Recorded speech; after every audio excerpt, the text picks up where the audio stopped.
ಪ್ರಿಯ ವೀಕ್ಷಕರೇ, ಈ ಹಳ್ಳಿ ಜಾಣಾರು ಚಾನಲನ್ನು ಯಾರ್ಯಾರು ಸಬ್ಸ್ಕ್ರೈಬ್ ಮಾಡಿಲ್ವೋ ಎಲ್ಲ ದಯವಿಟ್ಟು ಬೇಗ ಸಬ್ಸ್ಕ್ರೈಬ್ ಮಾಡಿ. ಇದು ಹಳ್ಳಿ ರೈತರ ಮಾತುಕತೆ ಭಾಗ 34. ಭಾಗ 33 ನೋಡಿಕೊಂಡು ಭಾಗ 34 ನೋಡಿ. ಇವಾಗ ನಮ್ಮ ಹಿರಿಯೂರು ತಾಲೂಕಿನ ರೈತ ಸಂಘದ ಅಧ್ಯಕ್ಷರಾದಂತಹ ತಿಪ್ಪೇಸ್ವಾಮಿ ಅವರು ರೈತರ ಸಂಘದಿಂದ ಏನೆಲ್ಲ ಉಪಯೋಗಗಳಿದೆ, ರೈತರ ಸಂಘದ ಉದ್ದೇಶವೇನು, ರೈತರ ಸಂಘದ ಕಾರ್ಯಗಳೇನು, ರೈತರ ಸಂಘ ಯಾವ ರೀತಿ ರಚನೆ ಮಾಡಬೇಕು ಅಂತಕ್ಕಂಥದ್ದನ್ನ ತಿಪ್ಪೇಸ್ವಾಮಿ ಅವರು ಈಗ ನಮ್ಮ ಹಳ್ಳಿ ರೈತರಿಗೆ ತಿಳಿಸ್ಕೊಂಡು ಕೊಡ್ತಾರೆ. ಈಗ ರೈತರ ಸಂಘದ ಅಧ್ಯಕ್ಷರಾದಂತಹ ತಿಪ್ಪೇಸ್ವಾಮಿ ಅವರು ಈ ಸಂಘವನ್ನು ಕುರಿತು ಒಂದೆರಡು ಮಾತಾಡ್ತಾರೆ. ಎಲ್ಲ ನಮ್ಮ ಹಳ್ಳಿ ರೈತರಿಗೆ ನನ್ನ ನಮಸ್ಕಾರಗಳು. ನಾನು ರೈತರ ಸಂಘದ ಹಿರಿಯೂರು ತಾಲೂಕಿನ ಅಧ್ಯಕ್ಷ ಮಾತಾಡ್ತಾ ಇರೋದು. ಈ ರೈತರ ಸಂಘದ ಕೆಲವು ಕಾರ್ಯವೈಖರಿಗಳನ್ನು ನಾನು ತಿಳಿಸ್ತಾ ಹೋಗ್ತೇನೆ. ರೈತರ ಸಂಘ ಅಂತಕ್ಕಂಥದ್ದು ಬರೀ ನಮ್ಮ ತಾಲೂಕಲ್ಲಿ ಅಷ್ಟೇ ಅಲ್ಲ, ಕರ್ನಾಟಕದ ಎಲ್ಲ ಜಿಲ್ಲೆಯಲ್ಲೂ, ಎಲ್ಲ ತಾಲೂಕಲ್ಲೂ, ಎಲ್ಲ ಹೋಬಳಿಗಳಲ್ಲೂ ಈ ಸಂಘ ಇದೆ.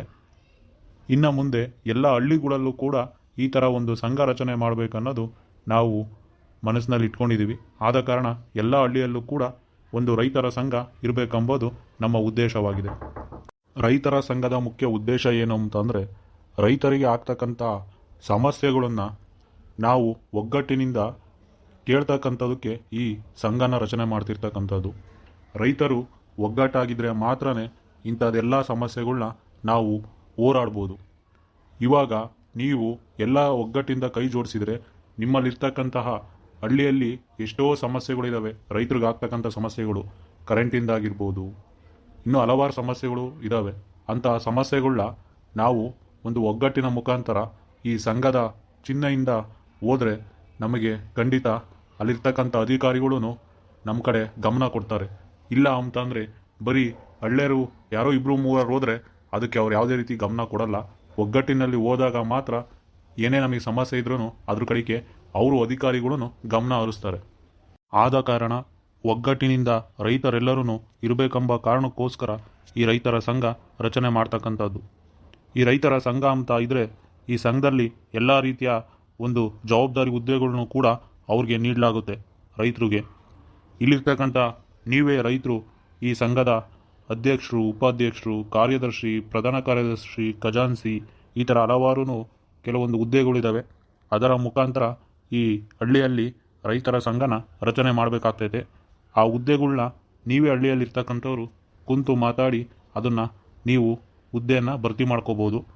ಜೊತೆಗೆ ನೀವು ರೈತರಿಗೆ ಏನೆಲ್ಲ ಸಮಸ್ಯೆ ಇರ್ತೈತೋ ಅದನ್ನು ಬರೀ ನೀವೊಬ್ಬರು ಹೋಗಿ ಕೇಳೋದಲ್ಲ, ನಿಮ್ಮ ಜೊತೆಗೆ ನಾವು ಬಂದು ಕೈ ಜೋಡಿಸ್ತೀವಿ. ತಾಲೂಕಲ್ಲಿರ್ಬೋದು, ಹೋಬಳಿಯಲ್ಲಿರ್ಬೋದು, ಅಂಥ ಜಿಲ್ಲೆಯಲ್ಲಿರ್ಬೋದು, ಆ ಥರ ಒಂದು ದೊಡ್ಡ ಸಮಸ್ಯೆ ಬಂದಾಗ ರೈತರಿಗೆ ಇಡೀ ರಾಜ್ಯನೇ ಎಲ್ಲ ರೈತ ಸಂಘಗಳು ಕೈ ಜೋಡಿಸಿ ನಾವು ಸರ್ಕಾರಕ್ಕೇ ಬೇಕಾದ್ರೆ ಮುತ್ತಿಗೆ ಹಾಕ್ಬೋದು. ಅದಕ್ಕೋಸ್ಕರನೇ ಸರ್ಕಾರದವರೆಗೂ ನಾವು ಹೋರಾಟ ಮಾಡೋದಕ್ಕೆ ಎಲ್ಲ ಹಳ್ಳಿಯಿಂದ ಕೂಡ ರೈತರು ಬರಬೇಕಾಗ್ತೈತೆ. ಎಲ್ಲ ಹಳ್ಳಿಯಲ್ಲಿರ್ತಕ್ಕಂಥ ರೈತರು ಒಗ್ಗಟ್ಟಿದ್ದ ಬಂದಾಗ ನಾವು ಸರ್ಕಾರಕ್ಕೆ ಏನು ಬೇಕೋ ಅದನ್ನು ಕೇಳಿ ಪಡ್ಕೋಬೋದು. ಅಥವಾ ರೈತರಿಗಾಗ್ತಕ್ಕಂಥ ಸಮಸ್ಯೆನ ನಾವಲ್ಲಿ ಸರ್ಕಾರಕ್ಕೆ ಮುತ್ತಿಗೆ ಹಾಕಿ ಕೇಳ್ಬೋದು. ಅದಕ್ಕೆ ಪ್ರತಿಯೊಂದು ಹಳ್ಳಿಯಲ್ಲೂ ಕೂಡ ರೈತರ ಸಂಘ ರಚನೆ ಆಗಬೇಕೆಂಬುದು ನಮ್ಮೆಲ್ಲರ ಮುಖ್ಯ ಉದ್ದೇಶವಾಗಿದೆ. ಅದಕ್ಕೋಸ್ಕರ ಎಲ್ಲ ಹಳ್ಳಿಯ ರೈತರು ಇದಕ್ಕೆ ಸಹಕಾರ ಕೊಡಬೇಕಂತ ತಮ್ಮಲ್ಲಿ ಕೂಡ ಕೇಳ್ಕೊಳ್ತಾ ಇದ್ದೇವೆ. ಸ್ವಾಮಿ, ನೀವು ಹೇಳೋದನ್ನು ದಿಟಯಾನೆ ವಶಿ. ರೈತರುಗಳಿಗೆ ಹಲವಾರು ಸಮಸ್ಯೆಗಳಿದ್ದಾವೆ. ಈ ಸರ್ಕಾರಗಳು ಅವಾಗೆಲ್ಲ ಅಕ್ರಮ ಸಕ್ರಮ ಅಂತ ಹೇಳಿ ಆ ಹೊಲ್ದಾಗೆ ಪೆಟ್ಟಿಗೆ ಹಾಕಿ ಅಕ್ರಮ ಸಕ್ರಮ ಅಂತ ಒಂದು ಸ್ಕೀಮ್ ಬಿಟ್ಟಿದ್ರು ಸ್ವಾಮಿ. ಅದರಾಗಿ ದುಡ್ಡೆಲ್ಲ ಕಟ್ಟಿಸ್ಕೊಂಡವ್ರೆ. ದುಡ್ಡು ಕಟ್ಟಿಸ್ಕೊಂಡು ಇಲ್ಲಿಗೆ 8-10 ವರ್ಷದ ಮೇಲೆ ಆಗಿದೆ ಸ್ವಾಮಿ. ಆದ್ರೂ ಇನ್ನೂ ಪೆಟ್ಟಿಗೆನೇ ಬಂದಿಲ್ಲ ಸ್ವಾಮಿ. 8-10 ವರ್ಷ ಆದ್ರೂ ನಮಗೆ ಪೆಟ್ಟಿಗೆನೇ ಕೊಟ್ಟಿಲ್ಲ ಸ್ವಾಮಿ. ಅಕ್ರಮ ಸಕ್ರಮ ಸ್ಕೀಮ್ನಾಗೆ ನಾವಿಲ್ಲಿಗೆ 8-10 ವರ್ಷದ ಇಂಚೆನೇ ಹಣ ಕಟ್ಟಿದ್ವಿ ಸ್ವಾಮಿ ಸರ್ಕಾರಕ್ಕೆ. ಆದರೆ ಪೆಟ್ಟಿಗೆನೇ ಕೊಟ್ಟಿಲ್ಲ ಸ್ವಾಮಿ ಇನ್ನೂ. ಹೂನಪ್ಪ, ನೀನು ಹೇಳೋದನ್ನು ಸರಿನೇ.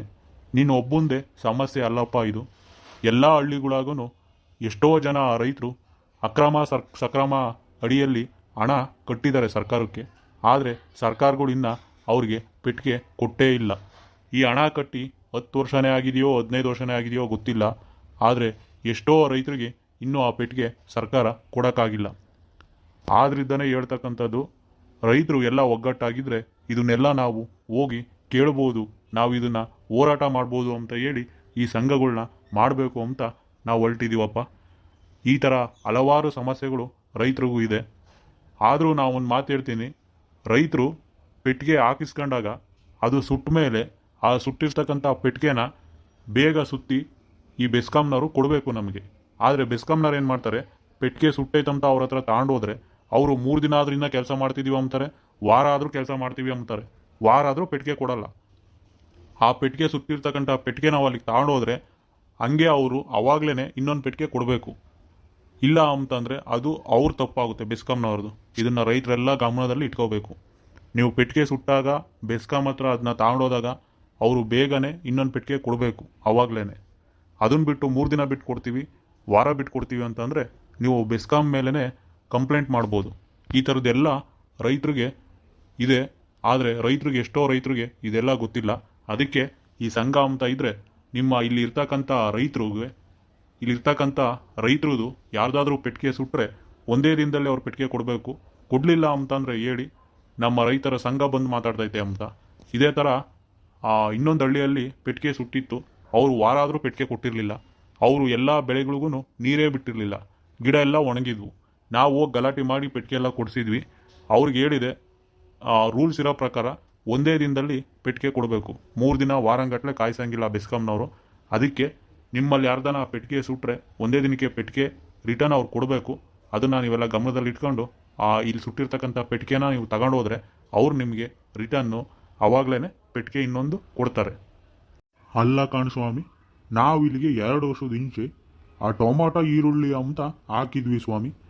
ಅತಿ ಹೆಚ್ಚು ಮಳೆ ಆಗಿದ್ರಿಂದ ಎಲ್ಲಾನು ಬೆಳೆ ಕೊಳೆತು ನಮಗೆ ನಷ್ಟ ಆಯಿತು ಸ್ವಾಮಿ. ಅದಕ್ಕೆ ಸರ್ಕಾರ ಬೆಳೆ ವಿಮೆ ಕಟ್ರಿ ಅಂತ ಹೇಳಿ ಹಣ ಕಟ್ಟಿಸ್ಕೊಂಡೈತೆ ಸ್ವಾಮಿ. ಟೊಮೊಟೊಗೆ ಎಕರೆಗೆ 3,000 ರೂಪಾಯಿ ಅಂತೆ ಕಟ್ಟಿದ್ವಿ ಸ್ವಾಮಿ. ಈರುಳ್ಳಿಗೂ 2,500 ರೂಪಾಯಿ ಅಂತೆ ಎಕರೆಗೆ ಕಟ್ಟಿದ್ವಿ ಸ್ವಾಮಿ. ಆದರೆ ನಾವು ಬೆಳೆ ವಿಮೆ ಕಟ್ಟಿದ್ರೂ ಅದು ಹಣನೇ ಬಂದಿಲ್ಲ ಸ್ವಾಮಿ. ಇಲ್ಲಿಗೆ 2-3 ವರ್ಷ ಆಯಿತು. ಇದೇ ರೀತಿ ಇಂದೂ ಕೂಡ ಕಡಲೆ ಗಿಡಕ್ಕೆಲ್ಲ ಕಟ್ಟಿದ್ವಿ ಸ್ವಾಮಿ. ಬೆಳೆ ವಿಮೆ ಕಟ್ಟಿದರೆ ಎಲ್ಲ ಹಣ ಬರ್ತೈತೆ ಅಂತ ಹೇಳಿ ಕಡಲೆ ಗಿಡ ಎಲ್ಲ ಬೂದಿ ರೋಗ ಬಂದು ನಷ್ಟ ಆಗಿತ್ತು. ಅದಕ್ಕೆ ಇಲ್ಲಿಗೊಂದು 5-6 ವರ್ಷದ ಹಿಂಚೆನೂ ನಾವು ಕಡಲೆ ಗಿಡಕ್ಕೆ ಬೆಳೆ ವಿಮೆ ಕಟ್ಟಿದ್ವಿ ಸ್ವಾಮಿ. ಇಲ್ಲೇವರೆಗೂ ಯಾವುದಕ್ಕೂ ಹಣನೂ ಹಾಕಿಲ್ಲ ಸ್ವಾಮಿ ಸರ್ಕಾರ. ನೀವು ಹೇಳ್ತಿರೋದು ಸರಿನೇ. ಅವೆಲ್ಲ ಬೆಳೆ ವಿಮೆಗೆ ಹಣ ಕಟ್ಟಿಸ್ಕೊಂಡಿರ್ತಕ್ಕಂಥದ್ದು ಎಲ್ಲ ದಿಟಾಯಾನೆ. ಎಲ್ಲ ಎಷ್ಟೋ ಜನ ಹಳ್ಳಿ ರೈತರು ಬೆಳೆ ವಿಮೆಗೆ ಅದೆಷ್ಟೆಷ್ಟೋ ದುಡ್ಡು ಕಟ್ಟಿದ್ದಾರೆ. ಆದರೆ ಅದ್ರಾಗೆ ಅರ್ಧಕ್ಕರ್ಧ ಬರ್ತಾವೆ, ಅರ್ಧಕ್ಕರ್ಧ ಬರಲ್ಲ. ಅದು ಏನಾಗೈತೆ ಅಂತ ಅದನ್ನು ಕೇಳಕ್ಕೆ ಹೋದರೆ ಅವ್ರು ನಾನಾ ರೀತಿ ಅದಕ್ಕೆ ಇದು ಸರಿ ಇಲ್ಲ, ಇದಕ್ಕೆ ಅದು ಕೊಡಬೇಕಿತ್ತು, ಆಧಾರ್ ಕಾರ್ಡ್ ಮಿಸ್ಟೇಕು, ನೀವು ಆ ಬೆಳೆನೇ ಬೆಳೆದಿಲ್ಲ ಅಂತ ಎಲ್ಲ ಹೇಳ್ತಾರೆ. ಅದಕ್ಕೇನೆ ಅವನ್ನೆಲ್ಲ ನಾವು ಎಚ್ಚೆತ್ಕೊಂಡು ರೈತರು ಅವನ್ನೆಲ್ಲ ಹೋರಾಟ ಮಾಡಿ ನಾವು ಬೆಳೆ ವಿಮೆನ ಹಾಕಿಸ್ಕೋಬೇಕು. ಅದಕ್ಕೆ ಹೇಳ್ತಕ್ಕಂಥದ್ದು, ಈ ಥರ ಸಂಘ ಇದ್ದರೆ ನಾವು ಹೋರಾಟ ಮಾಡಿದರೆ ಖಂಡಿತ ಇವಕ್ಕೆಲ್ಲ ಪ್ರತಿಫಲ ಸಿಗ್ತೈತಿ. ಈ ಥರ ಬೆಳೆ ವಿಮೆ ಎಷ್ಟೋ ಜನ ಕಟ್ಟಿದ್ದಾರೆ, ಆದರೆ ಹಣನೇ ಬಂದಿಲ್ಲ. ಇದು ತುಂಬ ದೊಡ್ಡ ತಪ್ಪು ಸರ್ಕಾರ ಮಾಡ್ತಕ್ಕಂಥದ್ದು.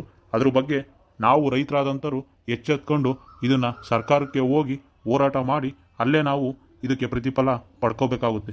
ಅದಕ್ಕೆ ಎಲ್ಲ ರೈತರು ಇಂಥ ಸಮಸ್ಯೆಗಳಿಗೆ ಒಗ್ಗಟ್ಟಿದ್ದ ಇರಬೇಕು ಅಂತ ಈ ಸಂಘನ ರಚನೆ ಮಾಡ್ತಿರೋದು. ದಯವಿಟ್ಟು ಎಲ್ಲರೂ ಕೂಡ ಹಳ್ಳಿಯಲ್ಲಿರ್ತಕ್ಕಂಥವ್ರು ಒಗ್ಗಟ್ಟಿದ್ದ ಇದ್ದು ಈ ಥರ ರೈತರಿಗಾಗ್ತಕ್ಕಂಥ ಸಮಸ್ಯೆನ ನಾವೇ ರೈತರೇ ಬಗೆಹರಿಸ್ಕೋಬೇಕು. ನಮ್ಮ ಹಳ್ಳಿಯಾಗ ಒಂದೇ ಈ ಥರ ಸಮಸ್ಯೆ ಇಲ್ಲ ಸ್ವಾಮಿ, ಎಲ್ಲ ಹಳ್ಳಿಯಾಗಿರೋ ರೈತರು ಸಮಸ್ಯೆ ಇದೇನೇ ಸ್ವಾಮಿ. ಈ ಥರ ಸಮಸ್ಯೆಗಳು ಹಲವಾರು ಇದ್ದಾವೆ ರೈತರು ನಾವು. ಅದಕ್ಕೆ ಈ ಥರ ಒಂದು ಸಂಘ ರಚನೆ ಮಾಡಿಕೊಂಡು ಈ ಸಮಸ್ಯೆಗಳೆಲ್ಲ ಬಗೆಹರಿಸ್ಕೋಬೇಕು ಸ್ವಾಮಿ. ರೈತರು ಕಷ್ಟಕ್ಕೆ ಯಾರೂ ಬರಲ್ಲ ಸ್ವಾಮಿ, ರೈತರೇ ಈ ಸಮಸ್ಯೆಗಳನ್ನ ಬಗೆಹರಿಸ್ಕೋಬೇಕಾಗ್ತೈತೆ. ನಿಮ್ಮೆಲ್ಲರ ಜೊತೆಗೂ ನಾವು ಇರ್ತೀವಪ್ಪ. ನೀವೆಲ್ಲ ಇವಾಗ ಏನು ಸಮಸ್ಯೆಗಳನ್ನ ಹೇಳ್ಕೊಂಡ್ರೋ ಇದನ್ನು ಮುಂದಿನ ದಿನಗಳಾಗೆ ಸರ್ಕಾರಕ್ಕೆ ಹೋಗಿ ಮುತ್ತಿಗೆ ಹಾಕುವುದರ ಮುಖಾಂತರ ಹೋರಾಟ ಮಾಡಿ ಈ ಸಮಸ್ಯೆಗಳು ಎಲ್ಲದಕ್ಕೂ ಒಂದು ಪ್ರತಿಫಲ ಬರೋ ಥರ ನಾವು ಹೋರಾಟ ಮಾಡೋಣರಪ್ಪ. ಇದಕ್ಕೆ ಎಲ್ಲ ಹಳ್ಳಿಯಾಗಿರ್ತಕ್ಕಂಥ ರೈತರದು ನಮಗೆ ಸಹಾಯ ಬೇಕಾಗ್ತೈತಿ. ಅದಕ್ಕೆ ಎಲ್ಲ ಒಗ್ಗಟ್ಟಿದ್ದ ಇದಕ್ಕೆ ಸರ್ಕಾರಕ್ಕೆ ಹೋಗಿ ಮುತ್ತಿಗೆ ಹಾಕುವುದಕ್ಕೆ ಎಲ್ಲ ರೈತರ ಒಂದು ಸಹಾಯ ಬೇಕಾಗ್ತೈತಪ್ಪ. ನಾವು ನಿಮ್ಮ ಜೊತೆಗೆ ಇರ್ತೀವಿ ಸ್ವಾಮಿ. ರೈತರ ಕಷ್ಟಕ್ಕೆ ಯಾರೂ ಆಗಲ್ಲ. ರೈತರ ಕಷ್ಟ ರೈತರೇ ಬಗೆಹರಿಸ್ಕೋಬೇಕು ಸ್ವಾಮಿ. ಅದಕ್ಕೆ ನಾವೆಲ್ಲ ಒಗ್ಗಟ್ಟಿದ್ದ ನಿಮ್ಮ ಜೊತೆಗೆ ಬರ್ತೀವಿ ಸ್ವಾಮಿ. ಎಲ್ಲಿಗೆ ಹೋರಾಟಕ್ಕೆ ಕರೆದ್ರು ನಿಮ್ಮ ಜೊತೆಗೆ ಹೋರಾಟಕ್ಕೆ ನಮ್ಮ ಹಳ್ಳಿ ರೈತರೆಲ್ಲ ಬರ್ತೀವಿ ಸ್ವಾಮಿ. ಸರಿ ಕಣ್ರಪ್ಪ, ಆಯಿತು. ಜಯವಾಗಲಿ, ಜಯವಾಗಲಿ. ಜಯವಾಗಲಿ.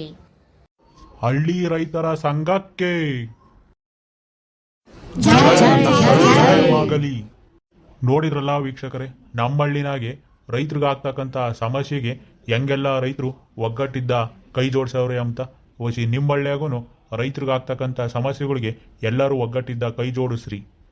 ಹಾಗೆ ಇದು ಹಳ್ಳಿ ರೈತರ ಮಾತುಕತೆ ಭಾಗ 34. ಇದರ ಮುಂದುವರಿದ ಭಾಗ 35ರಲ್ಲಿ ಇರುತ್ತದೆ ನೋಡಿ. ಹಾಗೆ ಯಾರ್ಯಾರು ಹಳ್ಳಿ ಜಾಣಾರು ಚಾನಲನ್ನು ಸಬ್ಸ್ಕ್ರೈಬ್ ಮಾಡಿಲ್ವೋ ದಯವಿಟ್ಟು ಎಲ್ಲರೂ ಹಳ್ಳಿ ಜಾಣಾರು ಚಾನಲನ್ನು ಸಬ್ಸ್ಕ್ರೈಬ್ ಮಾಡಿ.